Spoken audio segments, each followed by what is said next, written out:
Teachers are of fundamental importance to all of us because as children, when we grow up, we are learning every day, and we are learning usually with far more open minds than adults tend to have. And the people who fill those minds more than anyone else are our teachers. So when we are in the classroom, we are exposed directly to the wisdom, sometimes the prejudices, the biases of the teachers concerned. And the teacher becomes a role model for us because apart from what they're teaching us, because we're looking up to them to learn from them, we are also impressed by their personalities, by their values, by the kind of manner in which they attempt to instruct us, and all of this tends to shape our own behavior and personalities as we grow up. So teachers have a profound influence. We often spend more time with our teachers than we do with our own parents at home. Parents too are teachers in a very different way. But the teachers I'm referring to today on Teachers' Day are the teachers whom we have learned our lessons from through schooling.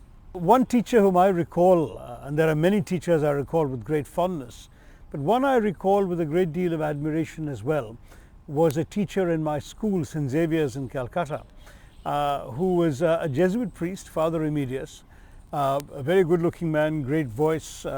He used to teach us Shakespeare and did his homework so thoroughly that it was a pleasure learning Shakespeare from him. There was a tremendous sense of knowledge, but also great diligence and application to the meaning of each word, the meaning of each sentence, the understanding of the larger purposes of the text we were learning, and of the place of literature in shaping our minds. It was remarkable, after all his hard work, all his preparation, all his diligence, he would then be seen cycling away. He only had a cycle. He had no, obviously these Jesuit priests don't have any other resources of their own. He would cycle a long distance to go to the jail in order to minister to the unfortunates who had been marginalized by society. And he was the one who therefore made me think about the fact that not only should we think about those who have nothing, not only should we think about those whom society has left behind, has forgotten, but we should also think about those whom society has rejected, often because they did bad things, they did wrong things.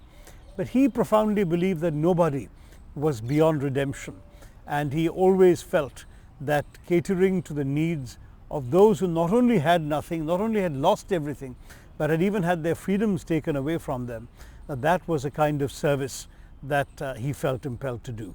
He has passed away now, but I remember him on this Teachers' Day as a great teacher, a great human being, and a great example whose values have stood by me throughout my life.